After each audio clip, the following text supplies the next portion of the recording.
Bem, queridos, nós estamos há 2 semanas da nossa eleição. Toda eleição é muito importante, mas talvez essa seja a mais importante da nova república, dessa nova fase do Brasil. E é muito importante a gente pensar que nos últimos 200 anos nós tivemos mais inovação tecnológica, mais inovação sistêmica, mais inovação de comunicação, mais inovação na medicina, que em 2000 anos. É impressionante o que aconteceu no mundo. Se você parar para pensar, há poucos anos atrás, você só tinha um celular, você não tinha um smartphone. Poucos anos atrás, você não conseguia fazer compra com o teu celular, você não conseguia falar com as pessoas por mensagem com o celular, mas pouco tempo atrás. Hoje, você faz o teu imposto de renda no celular, e envia. Hoje você abre uma empresa no celular. Hoje você verifica o processo, o andamento dos processos, como é que está na justiça, tudo no seu celular. A coisa mudou muito. As técnicas para salvar o ser humano nas suas mazelas, nas suas doenças, em cirurgias complexas. Nossa, como foi inovador o que aconteceu.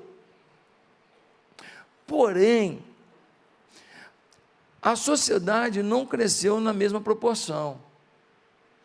A qualidade do ser humano não subiu na mesma proporção. A violência continua subindo. O tráfico de mulheres continua subindo.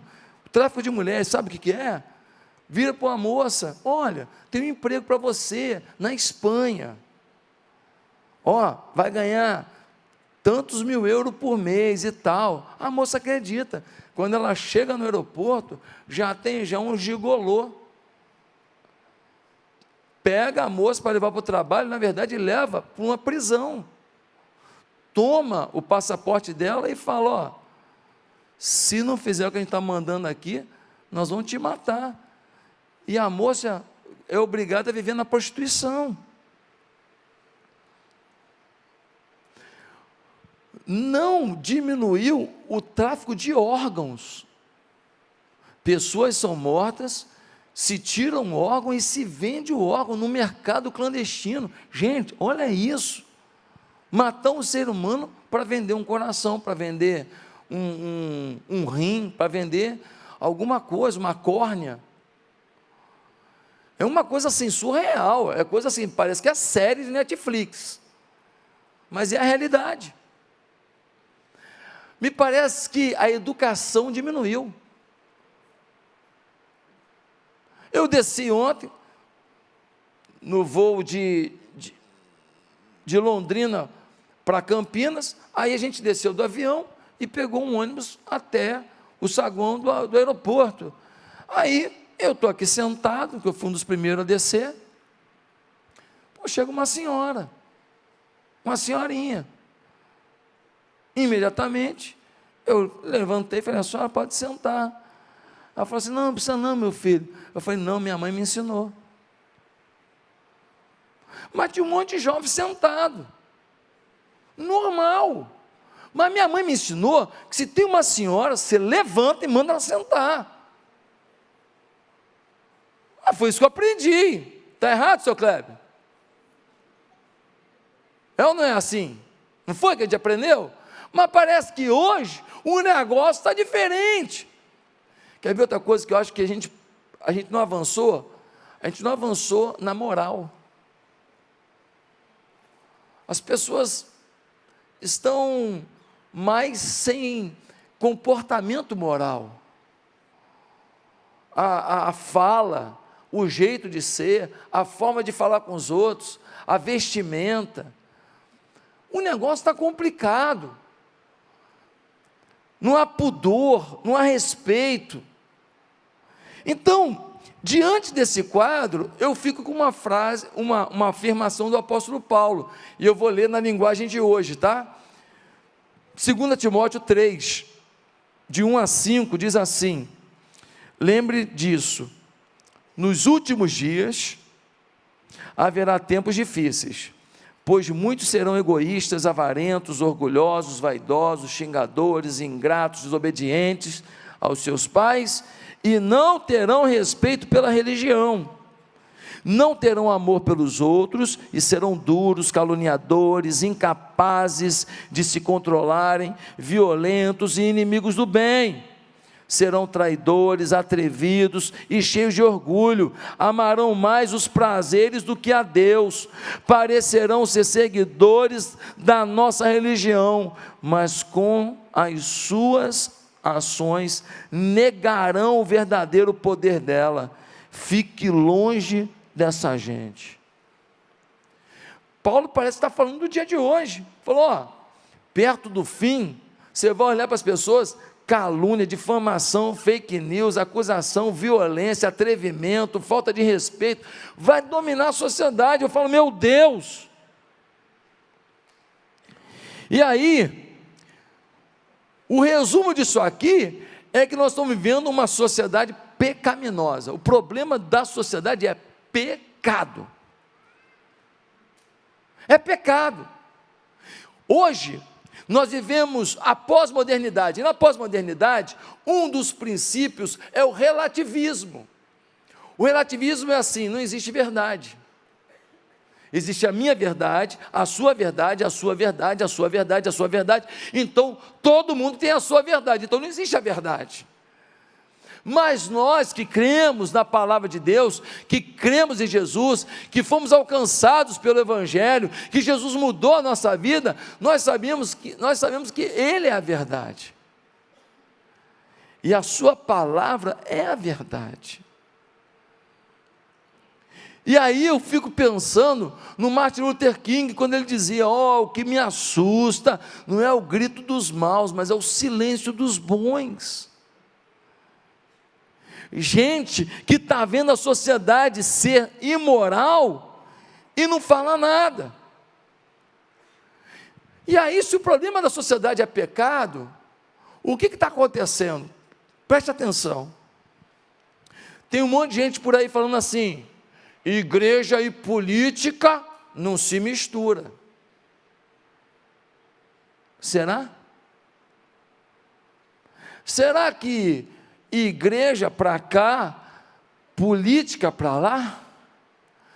Pastor, é nisso que eu acredito, foi isso que eu aprendi. Será que você aprendeu, foi isso mesmo? Vamos refletir. Fazer com que o hospital não tenha roubo, e uma senhora chegue lá e tenha para ela medicação, a igreja deve se importar com isso? Uma criança ir para a escola, e chegar lá a ser respeitada, e aprender a respeitar os seus pais, nós devemos nos preocupar com isso? A diminuição da violência é uma preocupação da igreja de Jesus? As pessoas serem educadas umas com as outras e não haver conflito nos condomínios, nas ruas, nos trabalhos, nos clubes, as pessoas terem mais respeito umas pelas outras, é preocupação da igreja isso? Queridos, se a melhora da sociedade é uma preocupação da igreja, e a política, ela trabalha a melhora da sociedade, como a igreja fica fora da política? E aí você fala, não, mas a igreja não deve ter partido político. Opa, você está falando de partido político, e eu por enquanto não falei disso, eu estou falando da política. Eu estou falando dessa ciência de promoção do bem-estar comum. A igreja tem o que dizer, só que os ímpios, os maus, os corruptos, eles não querem que a igreja fale. Porque a igreja vai falar contra o que eles querem fazer, vai falar contra os princípios que eles querem ensinar, vai falar contra a safadeza que eles têm feito, vai falar contra as ideologias que eles têm colocado na cabeça das crianças, vai falar contra os princípios que eles têm anunciado de família. Então, eles falam, igreja e política não fala. E no funk fala? No funk pode. E no show? Pode? Pode. E na roda de samba? Pode? Pode. E no encontro cultural? Pode? Pode. Em todo lugar pode? Pode. Na igreja não pode? Não, na igreja não pode. Então, gente, antiética quer dizer que a igreja falar de política não é ético. Gente, antiética quer ensinar para a igreja o que é ético. Queridos, a Bíblia mostra que os profetas do Velho Testamento entravam no palácio e falavam para os políticos. E falava assim, aí ó, Deus manda te falar, que se você não mudar isso, isso e isso, o juízo de Deus vai vir sobre a tua vida. Está na tua Bíblia? Está na tua Bíblia ou não está isso? A toda hora. Os profetas faziam isso toda hora, chegavam e falavam para o político, ó, conserta, hein? Conserta, porque o juízo de Deus virá sobre a tua vida. É toda hora. Quando você vai para o Novo Testamento, você vê um homem chamado João Batista, um profeta, e ele vira para um rei e fala para o rei, ó, você roubou a mulher do teu irmão. Péssimo exemplo para quem quer ser político.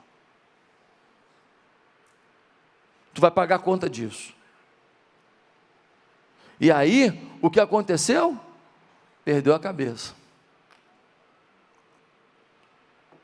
Foi degolado, porque como profeta, anunciou a verdade de Deus, para um político, para um rei.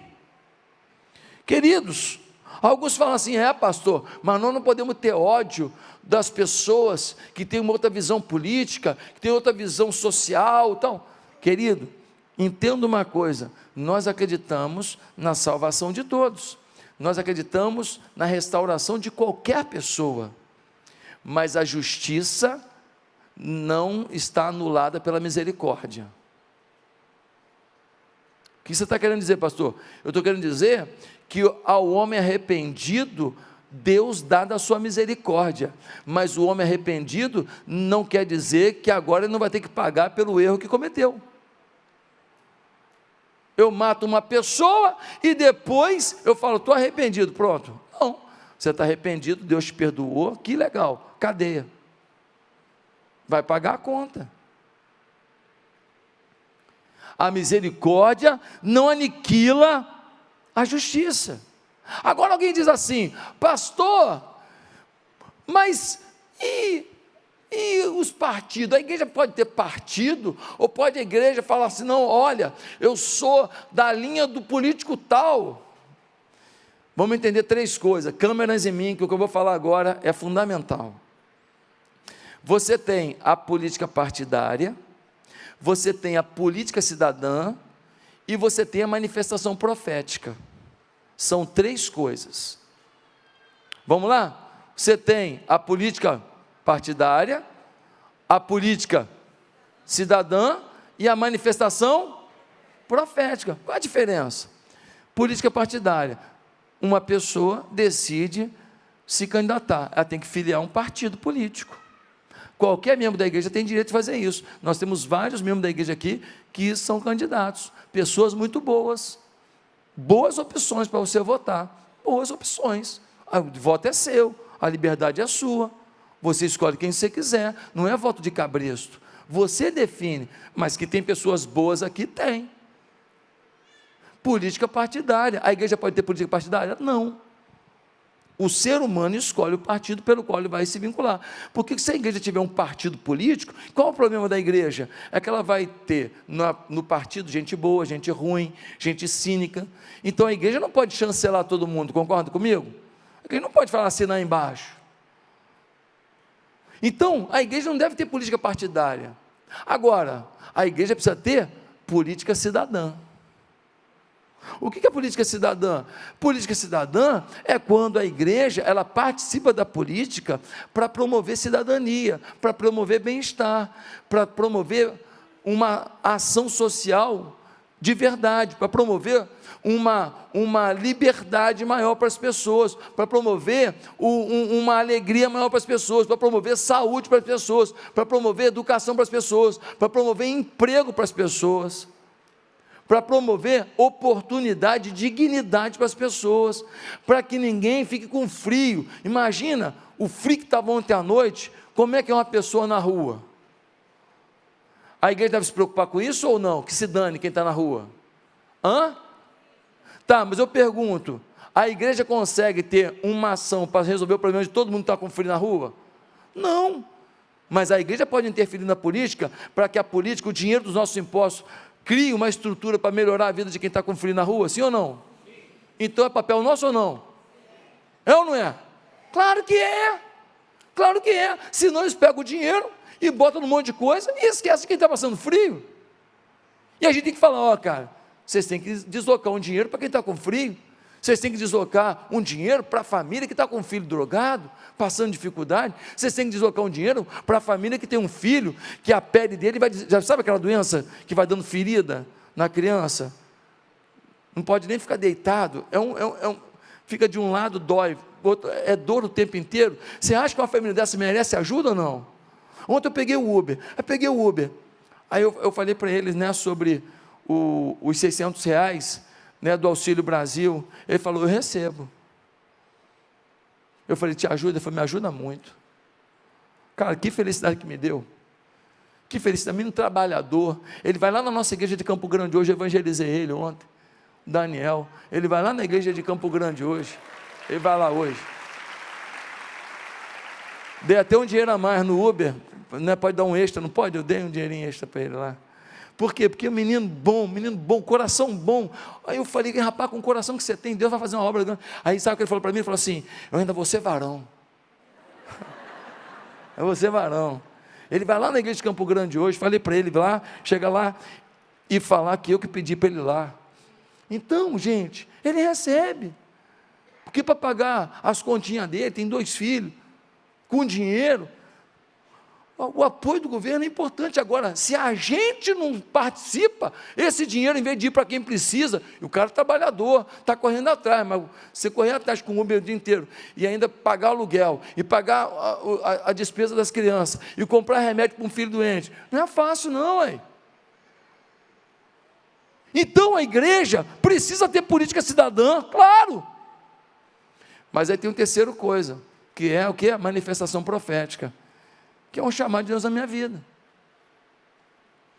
A manifestação profética é quando a gente é profeta para denunciar o pecado, para ir contra as astutas ciladas de Satanás, para pagar o preço, para botar o dedo na cara dos poderosos, do mal, falar, não aceito mais. Você paga um preço fazer isso. Eu pago um preço. Volta e meia, alguém faz uma matériazinha. Fulano de tal fez coisa errada. Pastor Josué acobertou. Pô, eu vou saber da vida de todo mundo aqui. Mas o que é? É uma maneira de tentar diminuir a minha influência. Por quê? Porque eu me posiciono.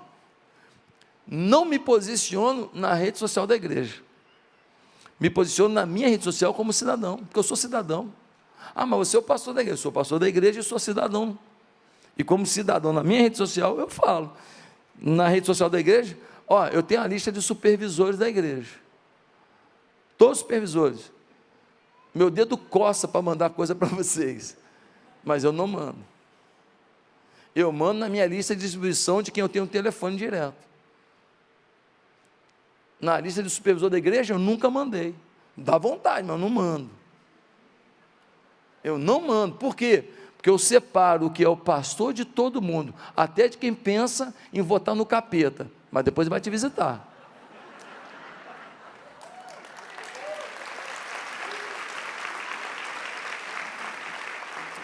Depois ele te visita. Mas eu sou pastor de todo mundo.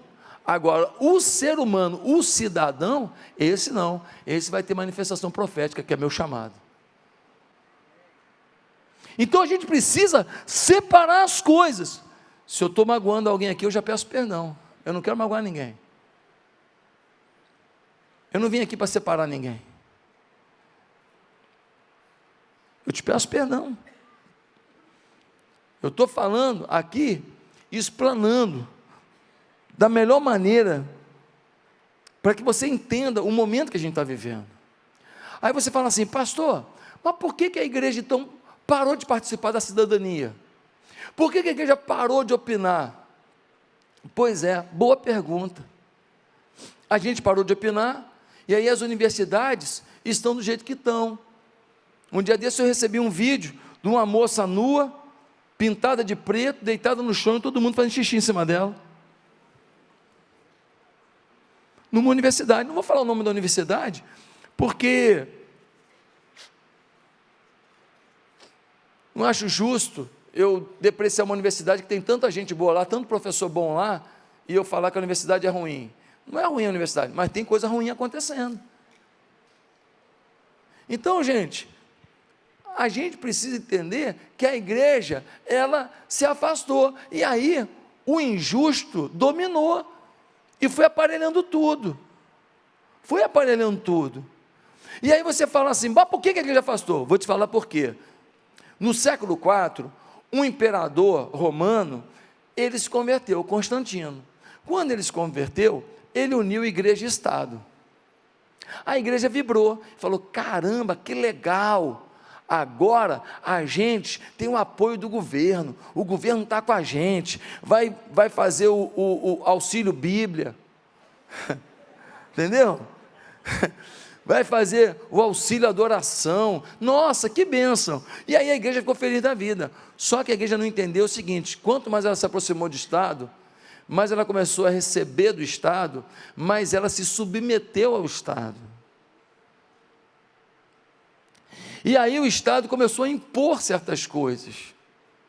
Irmãos, eu não tenho compromisso com político nenhum. Ué, mas você vai votar no fulano? Querido, olha só, eu não tenho compromisso com político nenhum, eu tenho compromisso com Deus. O político passa, a obra fica. Você precisa entender esse princípio. Então, quando a igreja se afastou, se aproximou demais do Estado, ela começou a ter benesses do Estado. Não, é nosso dízimo, nossa oferta que faz a obra aqui. Não tem um verba de ninguém não é ninguém que faz essa obra aqui não, irmão. Os políticos vão passar, nós vamos continuar até a volta de Jesus. Mas acontece que quando aproximou, por exemplo, o confessionário foi criado. O que o confessionário era? Era um instrumento para saber o que o povo estava pensando, saber o que o povo estava fazendo. Então, se tinha uma rebeldia no meio do povo, o confessionário descobria, ia no rei e falava, ó, fulano de tal está levantando uma rebelião contra o rei. Então, o confessionário, em vez de ser um instrumento para poder abençoar, na verdade virou o quê? Uma oportunidade de fofocar a realidade do povo. Por quê? Porque a igreja ficou subserviente ao Estado. E aí, quando veio a reforma protestante, no século XVI, qual foi um princípio fundamental que foi estabelecido? Depois, com os separatistas ingleses, isso que gerou a Igreja Batista, esse princípio se fortaleceu mais ainda. Qual foi o princípio? Separação entre igreja e Estado. Só que a separação entre igreja e Estado foi para um nível em que a gente não entendeu o seguinte: a gente vai separar igreja e Estado no sentido do Estado bancar a igreja e da igreja obedecer ao Estado. Não quer dizer que a gente tinha que parar de interagir com o Estado na questão da cidadania, na questão do trabalho, na questão do social. Não! Mas a gente confundiu tudo. Então o que a gente fez? A gente se afastou e aí o incrédulo dominou. E aí deu no que deu, uma justiça aparelhada, faculdade aparelhada, movimentos sindicais aparelhados, Ministério público aparelhado e muita coisa, não é todo mundo não, mas muita coisa aparelhada. Então, querido, diante disso, nós precisamos hoje compreender um princípio. E o princípio é: não dá mais para ficar em cima do muro. Ou a igreja vai ser voz profética para esse tempo, ou então a gente vai deixar aqueles que conseguiram avançar tanto e mudar tanto a história do nosso país, conseguirem o seu intento e terminar o trabalho que começaram. E não vai ser bom para a igreja não, tá? Não vai ser bom para o evangelho não. Não vai ser bom para a igreja católica, não vai ser bom para a igreja evangélica, não vai ser bom para a igreja de Jesus. E aí você fala assim: pastor, o senhor falou muito de história hoje. Nossa, o senhor falou tanta coisa. E de Bíblia? Pois é, eu quero ler agora um texto bíblico com você, que vai respaldar tudo que a gente conversou. Abra comigo no livro de Esther,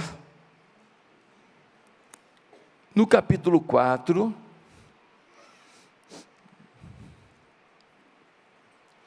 Esther 4,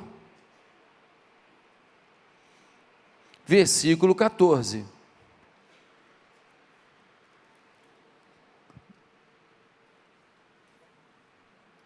Esther 4, versículo 14. Diz assim a palavra de Deus: pois se você ficar calada nesta hora, socorro e livramento surgirão de outra parte para os judeus, mas você e a família do seu pai morrerão. Quem sabe se não foi para esse momento, para um momento como este, que você chegou à posição de rainha. Pastor, de que está falando esse texto? Vamos lá. Existia um rei que dominava o povo judeu. O povo judeu estava subserviente. Esse rei, ele tinha uma esposa, que ela fez uma coisa que desagradou o rei. Por conta disso, ela foi tirada da sua função, e se abriu uma nova inscrição para quem seria a próxima rainha. Uma moça judia, muito bonita, chamada Esther, foi escolhida para ser a rainha. E ela estava lá, a rainha, reverenciada, só que tinha protocolo. Não é porque ela é rainha que ela podia falar com o rei a hora que ela quisesse. Não é porque é rainha que ela podia fazer o que ela quisesse. A outra infringiu o protocolo e dançou. Então, um dos líderes desse rei, ele queria destruir com o povo judeu. Ele queria acabar com esse povo. E ele estava fomentando uma situação, e ele estava prestes a conseguir o seu intento, um decreto ser assinado, que acabaria com o povo judeu. Nesse momento, um homem de Deus vai até Esther e fala: Esther, o povo judeu está correndo risco, eles vão exterminar todo mundo. A Esther fala: mas eu não posso ir falar com o rei, eu só posso ir ao rei quando chamada. Se eu for até o rei sem ser chamada, e ele não me estender o cetro, me dando misericórdia, eu posso ser até morta. E aí o homem de Deus fala para Esther: Esther, aí é o versículo que a gente leu agora. Ele fala para ela: Esther, se você não se manifestar nesse tempo, saiba de uma coisa, Deus pode até levantar uma solução através de outra pessoa, mas não se esqueça que você e a sua família também podem dançar. E não se esqueça que se você hoje é rainha, no meio de tantas moças que concorreram para isso, talvez Deus te colocou aí justamente para esse momento. E aí a Esther, ela vai ao rei, e ela intercede pelo povo judeu, e sabe o que aconteceu? O povo ficou livre, o povo foi abençoado, o povo foi protegido. Essa mulher chamada Esther, ela evitou a eliminação do povo judeu. E por conta disso, o povo judeu trouxe à vida o rei Jesus. E esse rei Jesus morreu numa cruz. E ele morreu no seu lugar e no meu lugar. E ele pagou o preço do nosso pecado diante de Deus. E quando a gente o recebeu como Senhor da nossa vida, a gente passou a ter a vida de esperança. Esperança para viver nesse mundo, e esperança que a partir desse mundo o melhor está por vir. A vida eterna. Ou seja, aquilo que chegou a você passou por Esther. Porque um dia ela saiu de cima do muro. Pois tem gente nesse país, num cantão desse país que você nunca foi,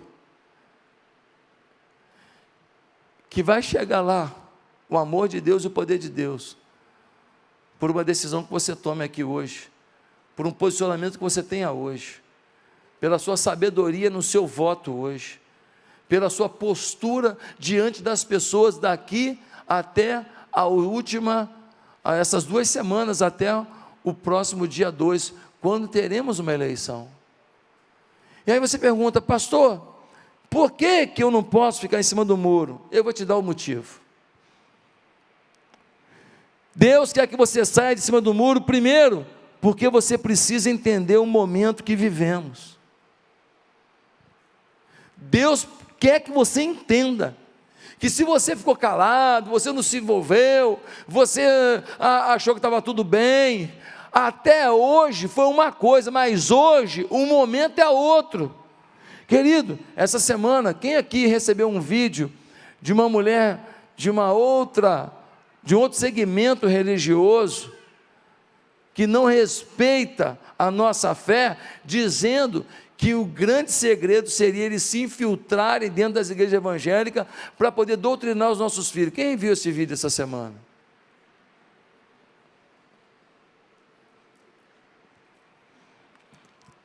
Quem viu, há um tempo atrás, uma exposição que aconteceu em São Paulo, cultural, em que um homem ficou nu e as crianças eram desafiadas a tocar naquele homem nu? Quem soube de um colégio público aqui do estado do Rio, aonde se fez um banheiro coletivo, e aí a menina de 11 anos, ela vai no banheiro e chega lá, tem um menino de 15 anos, que acabou de usar o banheiro, e está fechando a sua barguilha, diante da menina lá, da sua filha. Você quer isso? Você acha normal? Quem viu os vídeos e fotos de um grupo de feministas que entrou numa igreja católica e defecou no altar? Você quer isso?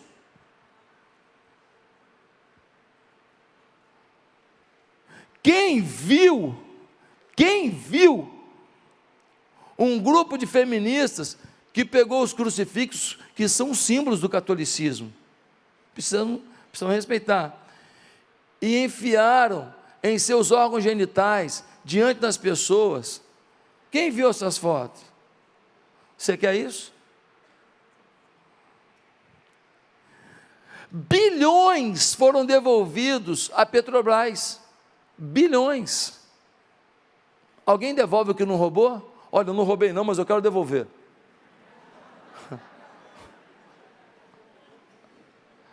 Bilhões, se não me engano 6 bilhões, se devolveram isso, é porque roubou quanto? Irmão, devolve 1%, meu filho. Você quer isso? Você quer um país que vive na corrupção institucionalizada?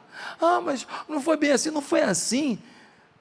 Tem declaração dos donos de empreiteira, tem declaração dos donos de empresa, tem declaração dos políticos que faziam parte do esquema, tem declaração dos caras que recebiam propina, tem um monte de informação, tem um monte de coisa, tem dinheiro na conta, os caras devolveram dinheiro. Você está achando o quê? Você quer isso? Então, querido, precisamos entender que se ficamos calados até hoje, esse é um momento em que não dá para ficar calado. Porque está em jogo o rumo da nação, está em jogo o futuro do seu filho e do seu neto.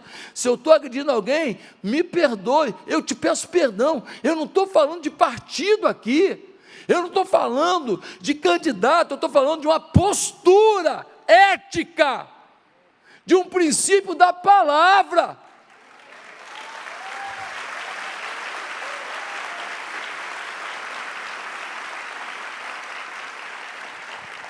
Segundo lugar, por que você tem que sair de cima do muro? Porque você pode perder a chance de ser usado por Deus. No versículo 14 diz: porque se de todo te calares agora, de outra parte virá o socorro. O homem de Deus falou para Esther: Esther, Deus está querendo usar a tua vida para melhorar a vida de um povo. Deus quer fazer isso. Se você não se dispor, Deus pode usar outra pessoa, mas você perdeu a chance. Você perdeu a chance de ser usada por Deus. Esther, vai ser escrito um livro para falar da tua vida. Em 2022, vai ter uma pregação sobre a tua atitude, Esther. Mas se você não se posicionar, fica para outra essa história, que era tua. Meus amados irmãos, que coisa incrível! Nós precisamos entender que Deus pode usar outro para fazer o que a gente poderia fazer, mas vai ser dolorido a gente ver que a gente se calou, e talvez nem outro foi usado, e a coisa deu ruim. Terceiro lugar, por que você não pode mais ficar em cima do muro? Porque a conta da sua apatia, a conta do seu distanciamento, a conta da sua paralisação diante desses momentos que a gente vive, vai chegar na tua vida. Ah, não, pastor. Quando o homem de Deus foi na Esther, virou para ela e falou no versículo 14, falou: mas tu e teus parentes perecerão, Esther. A Esther estava lá: eu sou a rainha. O decreto seria para acabar com todo judeu. Ela era o quê? Judia. O homem de Deus falou assim: Esther, tu está pensando o quê? Você não se posiciona porque está distante de você, tu acha que não vai chegar na tua família não? Vai chegar no teu pai, vai chegar nos teus irmãos, vai chegar na tua tia, vai chegar no teu sobrinho, vai chegar no teu primo, vai chegar nas pessoas que você ama, e vai chegar na tua casa também, vai chegar na tua vida. Você acha que quando os caras querem legalizar as drogas, legalizar o consumo de droga, você acha que vai acontecer o quê? Ah, eu acho que vai melhorar, porque não vai ter mais o tráfico clandestino. Acorda! Você sabe qual é o maior contrabando que acontece no Brasil? De cigarro. É legalizado o cigarro? É, só que o imposto é de 50%, e tem um cigarro sem imposto. Tu acha que não tem gente que vai querer comprar um cigarrinho muito mais barato, 50% mais barato, sem imposto? Então vai ter a droga legalizada e vai ter a droga não legalizada, sem imposto, muito mais barata. A boca de fumo não acaba, amigo, acorda. Eu já tive em Amsterdã. Você anda pelas noites de Amsterdã, tem lá as mulheres na vitrine, não fica nua não, mas fica com roupa de fantasia lá, se oferecendo para prostituição. E nos cantos, lá é liberado, maconha, xixi, essas coisas todas. Nos campos, gente vendendo droga a rodo, você vê. Eu nunca vi tanta venda de droga na rua como eu vi em Amsterdã, o lugar que é legalizado.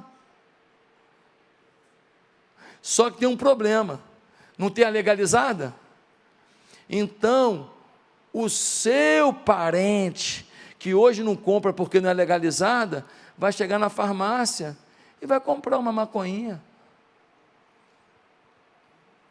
E gente que nunca provaria, vai provar. E gente que nunca seria drogado, vai ser. Você pensa o quê? Que você cruza os braços e isso não vai chegar na sua casa? Vai. Vai chegar num sobrinho teu. Vai chegar num neto seu. Você está achando que não vai chegar? Acorda, vai chegar. Vou propor mais um exemplo aqui, que é esse Deus me deu na hora da mensagem, não está aqui anotado, esse Deus me deu hoje no culto das 8h30. Sua nora sonha ser mãe. Você ora, pede oração para sua nora ficar grávida. Aí, finalmente, a sua nora está grávida. Seu filho e sua nora felizes. Mas o aborto foi aprovado. Basta ir no hospital, preencher uma ficha, e como já tem tantos meses, tem que fazer rápido, porque tem um prazo para não correr risco com a mãe. Sua nora, grávida, um belo dia, os hormônios estão agitados, ela briga com o seu filho, ela discute com o seu filho, a briga é pesada, nossa, tem até palavrão, tudo. Ela fica furiosa, seu filho também furioso, a discussão foi horrível. O que ela faz? Ela sai dali e vai no hospital. E fala: olha, eu vim abortar. Aí alguém fala: não, mas procedimento, tem que esperar um tempo. Fala: não, porque eu já estou com tantas semanas e tem que ser rápido. Ela conhece alguém lá, pá, e aí o Estado vai e banca, é legalizado, banca, e ela aborta o filho, que ela está com raiva do seu filho, que sonha ser pai. No dia seguinte, que ela abortou, o seu filho pensou bem e tal, vai procurar ela e fala: ô amor, vamos parar de discutir, pô. A gente se ama, pô. Pô, e agora, nesse momento tão lindo que a gente vai ser pai e mãe, poxa, vamos parar com isso, me perdoe, eu quero caminhar contigo, você é a mulher da minha vida. Ela começa a chorar desesperada. Aí ele fala: calma, amor, por que você está tão emocionado assim? Eu vim aqui te pedir perdão, eu sei que eu te magoei, mas olha, me perdoe, eu te amo. Aí ela fala assim: tu não vai ser pai mais não, porque eu abortei ontem. O que você acha que vai acontecer? Ah, você nunca tinha pensado nisso não? Esse é o problema. Ah, pastor, você está especulando? Não estou especulando não, irmão. Estou especulando não, isso é factível. A gente com raiva faz muita besteira, toma muita decisão precipitada, sim ou não? Pessoa com raiva vai lá e pede demissão, depois que vê que fica desempregado 10 anos por causa disso, sim ou não? Eu conheço gente que passou por isso. Eu já vi mulher que com raiva falou assim: vai embora, o cara foi. Depois ela falou assim: ah, amor, eu estava nervosa, volta. Falou: não, você me mandou embora 10 vezes, dessa vez eu não volto mais. Eu já vi essa cena, não acontece? Então, gente, vai chegar a conta na tua casa, a tua nora, o teu filho vão sofrer. Em último lugar, por que você não pode mais ficar em cima do muro? Porque você só assim compreenderá o que Deus espera de você. Ele vira para ela e fala assim: e quem sabe, se para tal conjuntura como esta, é que você foi elevada a rainha. Ele fala: ô Esther, você está querendo ficar em cima do muro, cruzar os braços? Será que você não se tornou rainha justamente para participar desse momento? E ela vai lá e se manifesta. Ela vai lá e entra nos atos do rei lá, e o rei lhe concede que ela fale, e ela salva o seu povo, e ela entra para a história. Tem coisa que você só vai saber se você tiver o primeiro passo, se você correr o risco, se você se posicionar, se você sair de cima do muro. Quando eu fui para o seminário, eu não sabia se eu ia pregar para 10 pessoas, para 20 pessoas, para 1000 pessoas. Eu não sabia se eu ia ficar no Brasil ou se eu ia para a África. Quando fui para o seminário, eu fui com meu coração puro, liberado, dizendo para Deus: Deus, me manda para onde o Senhor quiser. Foi o que eu disse para Deus. Eu não fui para Deus: Deus, olha, eu vou lá, mas olha, eu queria ficar na Barra da Tijuca, eu quero um povo cheiroso lá, hein? Não, meu filho, eu fui para Deus me mandar para onde Ele quisesse. Aí Ele me mandou para o interior de Minas Gerais, eu fui. Podia ser para o interior de Fortaleza, para o interior de Fortaleza não, do Ceará, podia ser para o Suriname, podia ser, eu estou te falando, o Luizinho me conhece, o Luizinho foi da minha sala os 4 anos do seminário, 4 anos, eu chegava lá de Monza a Tubarão, eu ganhava bem, irmão. Quando saiu o monzão lá, tubarãozão, eu lá, ó, tubarãozão, automático, vida elétrica, papapá, fazendo a minha carreirazinha, igual você. Mas muitas vezes nós choramos e oramos atrás do seminário, falando: Deus, nos dá para onde o Senhor quiser. Mas foi porque eu dei o primeiro passo, porque eu saí de cima do muro e falei: Senhor, eu estou aqui, para o que o Senhor quiser, que o Senhor me permitiu ver tanta coisa boa acontecendo, o Senhor me permitiu ser pastor dessa igreja, que realmente eu não mereço, é a graça de Deus. Seja uma igreja generosa como essa, uma igreja apaixonada, que faz diferença no mundo, um dia eu vou passar, a igreja vai continuar top, tremenda, a igreja não é minha, a igreja é sua. Um dia, quem sabe, seu neto vai estar aqui pastoreando essa igreja, não sei, seu filho, não sei. Meus amados irmãos, nós precisamos entender que nós vamos para uma outra dimensão, Deus nos leva para uma outra possibilidade, a partir do momento que você é fiel à verdade, mas você fala a verdade com amor. Se eu estou magoando alguém aqui hoje, me perdoe. Eu estou aqui num bate-papo contigo. Eu vim falando da história, eu vim falando da separação entre igreja e Estado, eu vim te mostrando todo o processo, como aconteceu, e por que a gente deixou a coisa chegar até onde chegou. Você vai ter um processo julgado, daqui a um tempo, ele vai para um tribunal, esse tribunal, ele é formado por desembargadores, por ministros, por juízes, que são indicados pelo legislativo e pelo executivo. Não é tudo concurso, não, amigo. É indicação. E aí, você tem tudo para ganhar uma causa, mas alguém é amigo de alguém, o cara que foi colocado lá deve satisfação a alguém, e você nunca vai ganhar a sua causa. Não é porque você não merece, é porque a justiça é injusta. Então ele tem que colocar justos no legislativo e no executivo. Para quê? Para que o judiciário julgue a sua causa, senão a conta vai chegar para você amanhã.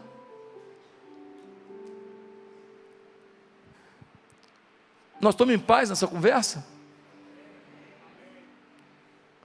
Estou machucando alguém com essa conversa?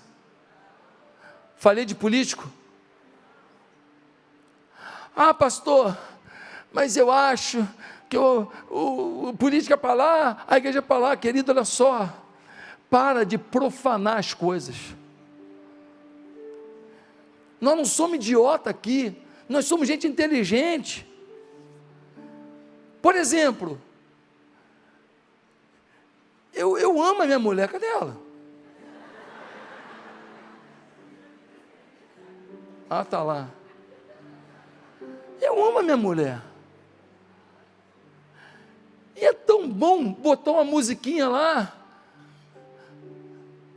Linda, só você me fascina. Qual é o pecado nisso? Que mania de profanar tudo, não somos idiota não. A gente sabe separar o que é cultura do que é profano. Agora, tem música que não tem beleza, que não tem estética, que não tem conteúdo, que não te aproxima da tua família, que não faz você amar mais sua mulher. Tem música que quando bota numa festa, as mulheres ficam tudo... sei lá o quê. Aquilo não é dança, aquilo é uma prática sexual solitária. Aquilo não é música, aquilo é diabo. Aquilo não é música, aquilo é profanação, aquilo é desconstrução, aquilo é maldição. Nós não somos tolos não, nós sabemos o que é música. Se não for evangélica, é música do capeta. Quem para de palhaçada? Uma música que fala da natureza, que fala do brilho do sol, que fala da amizade, que fala do carinho. Que isso, gente? Agora, tem música, tem cultura e tem coisa diabólica. Nós sabemos separar. Agora, bota lá uma música lá, só as cachorras.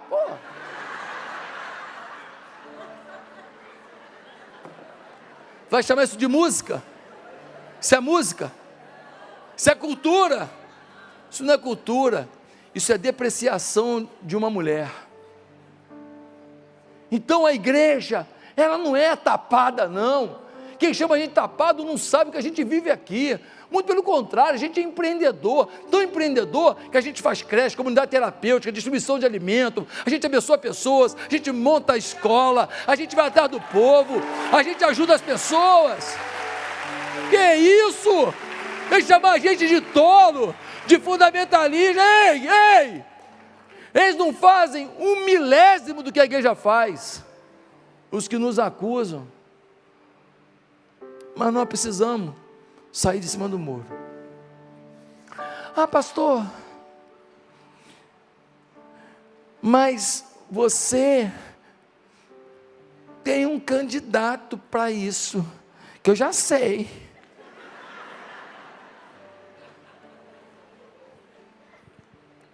Você é seguidor, você está venerando. Ei, querido, câmeras em mim.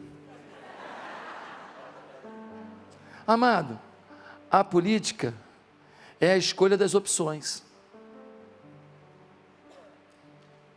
Você quer alguém que não fala nenhum palavrão? Você quer alguém que é doce o tempo inteiro, carinhoso o tempo inteiro, amoroso o tempo inteiro, fofinho o tempo inteiro, lindinho o tempo inteiro? Chega em casa e fala: mãe, se candidata. E nem tua mãe é assim, que a tua mãe é nervosa.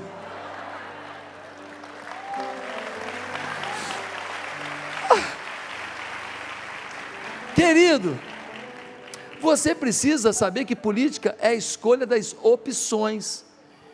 E das opções que a gente tem, você vai ter que escolher quem que melhor me representa para a presidência, para o governo do estado, para senador, para deputado federal, para deputado estadual. Simples assim, o voto é seu. Você vota quem você quiser. Se você for votar em alguém completamente diferente do padrão que a gente vê na Bíblia, aí eu prefiro que você nem me fale, porque realmente eu não vou entender você, um desgaste necessário. Sinceridade, porque eu não sei o que você entende por cristianismo. Não, porque a pessoa, ela defende isso, querido, olha só, não vai ter um candidato perfeito para função nenhuma. Política é o quê? É a ciência das opções. Então, queridos, o voto é seu, mas o seu voto, que parece apenas um voto, na verdade, ele não é um voto. Na verdade, ele é um instrumento catalisador de outros votos. O seu ecossistema vota em função do que você diz, do que você faz. Você carrega 3, 4, 10, 15, 20 votos, para o bem ou para o mal. Um dia, cada um de nós vai dar contas a Deus do que fez com o seu voto, isso eu tenho certeza. E esse momento que a gente está vivendo é crucial. Por isso, ore a Deus, se quebrante, não seja tão vaidoso de falar, não vou dar meu braço a torcer, dizer que meu pai está certo, dizer que a minha mãe está certa, não vou, para com isso. Você faz um país pior para você, porque você não quer dar o braço a torcer para alguém que já argumentava dizendo que você estava errado. Que vaidade tosca, porque você teve um posicionamento no momento, você agora vai até o fim no mesmo posicionamento, mesmo estragando a sua vida, o seu futuro. Então, queridos, volto a dizer, aqui hoje Deus nos deu graça nessa conversa, amém? Foi um bate-papo, é como se a gente estivesse sentado num barzinho, tomando uma Coca-Cola e comendo um misto quente, e a gente foi conversando, não foi? E a gente vai conversando. Meu objetivo não é magoar ninguém, mas meu objetivo é que você se posicione naquilo que você acredita e que você coloque o amor antes da verdade, porque a verdade sem amor dói. O amor é anestesia para depois fazer a cirurgia. Se você, mas tem gente que não adianta falar com amor, o problema é dele, você não pode perder o amor. Porque seu grito e sua palavra do tipo, até burro de baixo, não adianta. Isso é absurdo o que você está pensando, não adianta.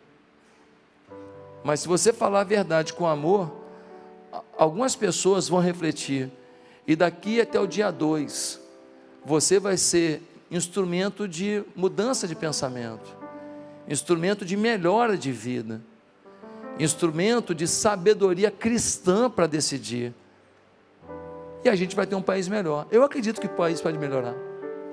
Eu acredito que pode ter uma economia melhor, que cada pai de família vai ter o seu emprego, levar para casa o seu pão com leite, levar para casa o seu bife e seus ovos fritos, e levar para casa o macarrãozinho e a cenourinha e o brócolis para a criança. Eu acredito que o país pode melhorar, acredito que a gente pode ser um país muito mais próspero, que a gente vai ter recursos para mandar missionário para o mundo inteiro. Acredito que nós vamos fazer projeto social em países que estão ferrados, arrebentados, e nós vamos poder ajudar. Acredito que nós vamos ter tanta prosperidade para dividir com os outros. Acredito, e vou lutar nessa fé e nessa crença até o fim. Mas para isso eu estou pagando um preço, botando a cara a tapa. E você? E aí, você foi abençoado por esse vídeo? Pois é, quem procura acha, diz a palavra de Deus. E nós temos muitos outros conteúdos no meu canal que podem abençoar a sua vida. Talvez você vai estar lavando uma louça e ouvindo, talvez vai estar dirigindo o seu carro e ouvindo. Quem sabe vai parar com sua família para vocês terem um momento de ouvir e depois de compartilhar o conteúdo de uma mensagem que Deus me deu.